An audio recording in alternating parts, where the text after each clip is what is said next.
રાજકોટમાં કોડરગ્રામ ટ્રસ્ટના ચેરમેન નરેશ પટેલનું નિવેદન કહ્યું 2027માં આરામ કરવાની વાત હતી 2009થી સતત પ્રવાસ અને કામ કરી રહ્યો છું મારા પરિવારમાંથી કોઈ મારી જગ્યા નહીં લે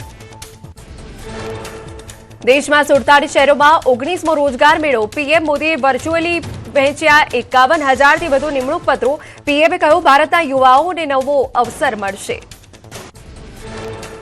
19મા રોજગાર મેળામાં અમદાવાદમાં 115 જેટલા યુવાનોને એનાયત કરાયા નિમણૂક પત્ર રેલવે પોસ્ટ બેંક સહિત વિભાગમાં નિયુક્તિ કરાઈ અત્યાર સુધી રોજગાર મેળા અંતર્ગત 11 લાખથી વધુ યુવાનોને એનાયત કરાયા નિમણૂક પત્ર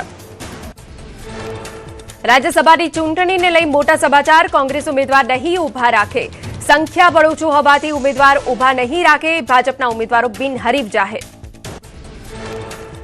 ગુજરાત અને દેશના રાજકારણને લઈ મહત્વના સમાચાર ઓબીસી માટે અલગ મંત્રાલય બનાવવાની માંગ ઉઠી ભાજપના સિનિયર નેતા હરિભાઈ ચૌધરીએ પીએમ મોદીને પત્ર લખ્યો 146 જ્ઞાતિઓ માટે યોગ્ય રીતે બજેટ ન ફળવાયું હોવાનો પણ આક્ષેપ મોરબીના હળવદમાં જાલમુરી વિતરણ કાર્યક્રમને લઈ વિવાદ સામાજિક સંસ્થા દ્વારા કરાયું હતું કાર્યક્રમનું આયોજન ભાજપ નેતાઓના પોસ્ટર સાથે સોશિયલ મીડિયામાં મૂકેલી પોસ્ટમાં કર્યો વિરોધ પોસ્ટમાં લોકોએ કમેન્ટ કરી આકરો વિરોધ નોંધાવ્યો અમદાવાદ જિલ્લા પંચાયતે પ્રથમ સામાન્ય સભા સુરજીતસિંહ ગોહિલની પ્રમુખ તરીકે વરણી પેટ્રોલ ડીઝલની સ્થિતિને ધ્યાનમાં લઈ નવનિયુક્ત પ્રમુખે અભિવાદન સમારોહ રદ કર્યો ફોનથી શુભેચ્છા આપવા અપીલ કરી આણંદ તાલુકા પંચાયતમાં પ્રમુખ ઉપપ્રમુખ થયા બિનહરીફ જાહેર પ્રમુખ પદે અશોક ઠાકોર તથા ઉપપ્રમુખ કુશાગી પટેલને પ્રાંત અધિકારીએ જાહેર કર્યા આંકલાવ તાલુકા પંચાયતી સત્તા કોંગ્રેસના હાથમાં પ્રમુખ પદે સોનલ પઢિયાર અને ઉપપ્રમુખ પદે કનુ ઠાકોરની વરણી આંકલાવ તાલુકા પંચાયતમાં કોંગ્રેસે 13 અને ભાજપે 7 ઉમેદવારનો થયો હતો વિજય તારાપુર તાલુકા પંચાયતમાં પ્રમુખ ઉપપ્રમુખની નિયુક્તિ પ્રમુખ તરીકે કથાકાર નમન વ્યાસ અને ઉપપ્રમુખ તરીકે ઇન્દુબેન ચૌહાણની વરણી કરવામાં આવી પાટણ તાલુકા પંચાયતના નવા હોદ્દેદારોની જાહેરાત કુલ 20 બેઠકોમાંથી 13 બેઠકો પર કોંગ્રેસે અને 7 બેઠકો પર ભાજપે મેળવી હતી જીત પ્રમુખ પદે કોંગ્રેસના જીનલ પટેલ અને ઉપપ્રમુખ પદે મિત્તલ દેસાઈની વરણી પાટણના સરસ્વતી તાલુકા પંચાયતમાં ભાજપની સત્તા પ્રમુખ પદ માટે ચિઠ્ઠી ઉછાળાઈ ચિઠ્ઠીમાં ભાજપને મળી સરસ્વતી તાલુકા પંચાયતી સત્તા પંચાયતના પ્રમુખ તરીકે ગીતાબેન રબારીની વરણી કરાઈ બોરસદ તાલુકા પંચાયતમાં લહેરાયો ભગવો પ્રમુખ ઉપપ્રમુખ પદો માટેના નામો બિનહરીફ જાહેર પ્રમુખ પદે સોનલ પટેલ અને ઉપપ્રમુખ પદ માટે દક્ષા ગોહિલની વરણી અમરેલી જિલ્લા પંચાયતમાં પ્રમુખ અને ઉપપ્રમુખની નિમણૂક પ્રમુખ તરીકે દક્ષાબેન છોડવડિયા અને ઉપપ્રમુખ તરીકે મહંત મહાવીર બાપુની વરણી કરવામાં આવી જિલ્લા પંચાયત પ્રમુખ ઉપપ્રમુખની ચૂંટણી માટે કલેક્ટરના અધ્યક્ષ સ્થાને મહત્વની બેઠક મળી મહેસાણા જિલ્લા પંચાયતમાં પ્રમુખ અને ઉપપ્રમુખની બિનહરીફ નિમણૂક પ્રમુખ પદે નીતિન પટેલ ખરોડ અને ઉપપ્રમુખ પદે માનસિંહજી ઠાકોરની નિમણૂક કરવામાં આવી આ સાથે કારોબારી પદે હસમુખ ચૌધરી દંડક પદે ભરત દેસાઈની વરણી કરવામાં આવી વાવથરા જિલ્લા પંચાયતના પ્રમુખ ઉપપ્રમુખની વરણી પ્રમુખ તરીકે રત્નીબેન પરમાર અને ઉપપ્રમુખ તરીકે જગદીશ ચૌધરીની વરણી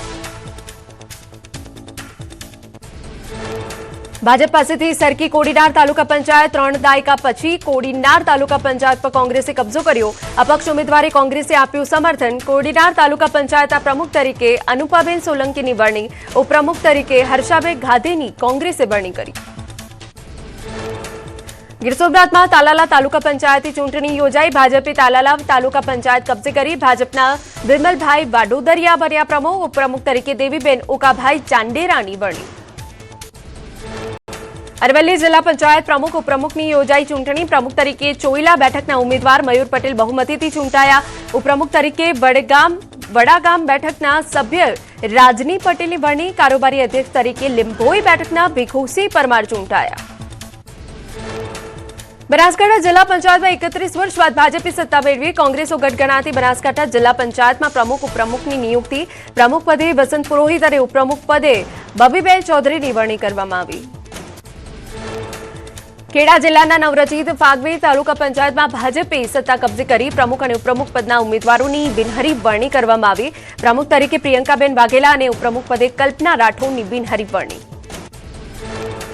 જીઆરડીમાં ડ્રાઈવર તરીકે ફરજ બજાવતા ગોવિંદ વસાવા બન્યા નાંદોદ તાલુકા પંચાયતના નાથ ભાજપે સામાન્ય પરિવારના જીઆરડી જવાનને સોંપી નાંદોદની કમાન તાલુકા પંચાયતમાં ગોવિંદ વસાવા પ્રમુખ તરીકે ચૂંટાયા દાહોદ જિલ્લા પંચાયતની નવા હોદ્દેદારોની કરવામાં આવી નિમણૂક. પ્રમુખ પદે ગમાબેન મોહનિયા અને ઉપપ્રમુખ પદે વિજયસિંહ અમલીયાની નિયુક્તિ કરવામાં આવી. કારોબારી ચેરમેન તરીકે સંગીતા પટેલ અને પક્ષના નેતા તરીકે ભૂપેન્દ્ર સંગાડાની વરણી. છોટાઉદેપુર જિલ્લાની કદવાલ તાલુકા પંચાયતમાં ભાજપની સત્તા. ભાજપના 8 અને આપના 8 ઉમેદવારોની જીત થતા ટાઈ પડી. આપના જીતેલા ઉમેદવાર શંકર બારિયા ગેરહાજર રહ્યા. ભાજપના ઉમેદવાર હાજર રહેતા ભાજપના પ્રમુખની વરણી. ભાજપે પ્રમુખ તરીકે રેખાબેન બારિયાની નિમણૂક કરી. નસવાડી તાલુકા પંચાયતમાં ભાજપનું રાજ. પ્રમુખ અને ઉપપ્રમુખની ચૂંટણીમાં ભાજપને 13 અને આપને 9 મતો મળતા મેળવી સત્તા. પ્રમુખ તરીકે વિનુભાઈ ભીલ અને ઉપપ્રમુખ તરીકે સુભાષ રાઠવાની વરણી કરવામાં આવી. ડાંગ જિલ્લા પંચાયતમાં પ્રમુખ અને ઉપપ્રમુખની વરણી. પ્રમુખ પદે રાજેશ ગામિત અને ઉપપ્રમુખ પદે ઉષાબેન પટેલની નિમણૂક કરવામાં આવી. નવનિયુક્ત પ્રમુખ ઉપપ્રમુખને ફુલહાર પહેરાવી શુભેચ્છા પાઠવી. તાપીની વ્યારા અને ઉકાઈ તાલુકા પંચાયતમાં પ્રમુખ ઉપપ્રમુખની વરણી. વ્યારા તાલુકા પંચાયતમાં પ્રમુખ તરીકે વૃક્ષાબેન ગામિત અને ઉપપ્રમુખ તરીકે ધર્મેશ ચૌધરીની વરણી. ઉકાઈ તાલુકા પંચાયતમાં કોંગ્રેસના હિનાબેન પ્રમુખ અને આપના સભ્ય ભાવનાબેન રામરાજે ઉપપ્રમુખ તરીકે વરણી. હોદ્દેદારોની ચૂંટણી માટે આવતા સભ્યોને પોલીસે ગેરકાયદેસર રીતે અટકાવ્યા હોવાના ડોક્ટર તુષાર ચૌધરીના આક્ષેપ છે.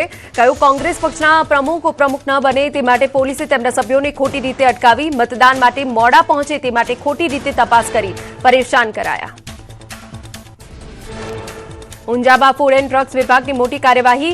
વરિયાળીમાં ભેળસેળના મોટા રેકેટો પર દાફાશ. ગાંધીનગરની ફ્લાઇંગ સ્ક્વોડ દ્વારા અંદાજે 3.30 લાખની કિંમતનો વરિયાળીનો જથ્થો સીઝ કરાયો. લાયસન્સ વગર જ ગેરકાયદે રીતે ચાલતી હતી ફેક્ટરી.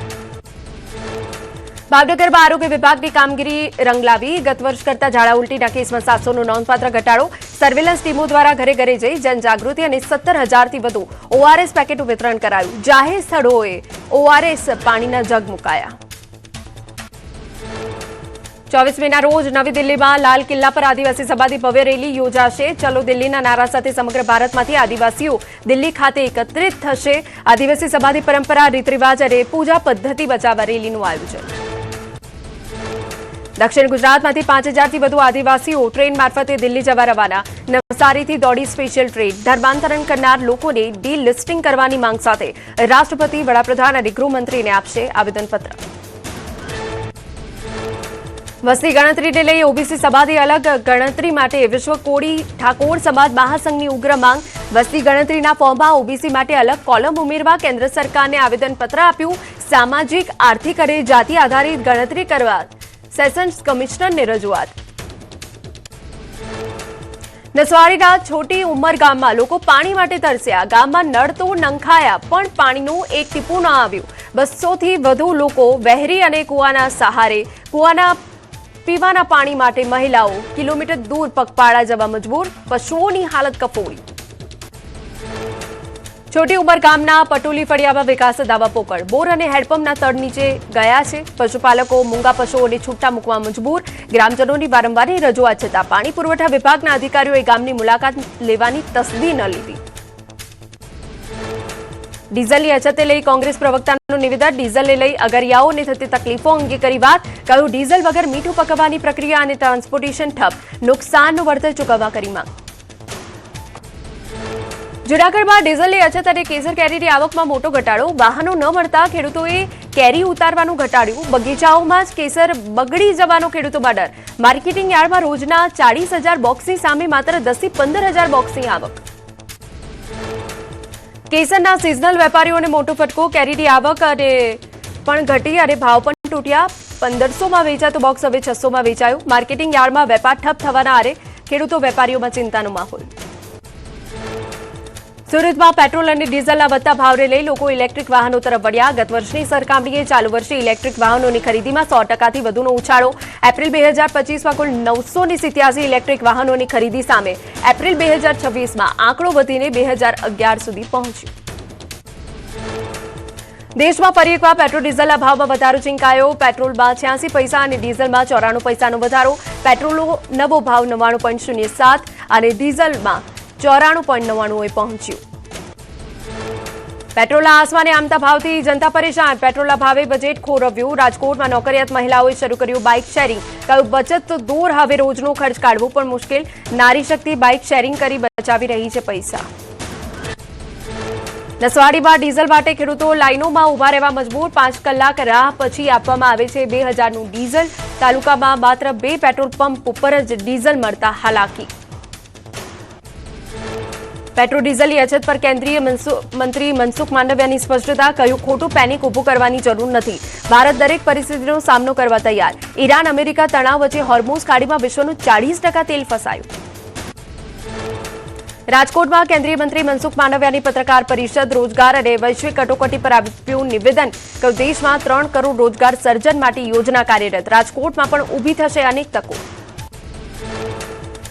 અમદાવાદ પશ્ચિમ વિસ્તારના નાગરિકો માટે રાહત સમાચાર એએમસી દ્વારા ટ્રાફિકની સમસ્યા હલ કરવા માટે મકરબા બ્રિજની કામગીરીને વધુ ગતિ આપવામાં આવી મકરબા બ્રિજ પર રેલવે બ્લોક દરમિયાન 12 સ્ટીલ ગર્ડર લોન્ચિંગની કામગીરી સફળતાપૂર્વક પૂર્ણ ગોધરા રેલવે સ્ટેશને મળ્યું નવું નજરાણું રેલવે સ્ટેશન પર લિફ્ટ અને પાર્કિંગ સાથેનું નવું ગેટ શરૂ દિવ્યાંગો માટે ખાસ શૌચાલય અને આધુનિક ભવન તૈયાર મુસાફરોમાં ખુશીનો માહોલ વડોદરાના માંજલપુરમાં મહિલા ગેંગનો તરખાટ ફિલ્મી ટ્રવે એક સાથે 3 દુકાનમાં કરી ચોરી લોકોની નજરથી બચવા ચાદરનો ઉપયોગ ચોરી કરવાની નવી તરકીબ સીસીટીવીમાં કેદ મહિલા ટોળકીના તરખાટથી ફફડાટ પંચમહાલ હાલોલમાં અરાદ રોડ વિસ્તારમાં ચોરીની ઘટના નારાયણ રેસીડેન્સીમાં મધરાત્રે તસ્કરોએ બારીના સળિયા કાપી સોના ચાંદીના દાગીના અને રોકડ સહિત 9 લાખ રૂપિયાની ચોરી કરી સમગ્ર ઘટના સીસીટીવીમાં કેદ ઓલપાડમાં રફતારનો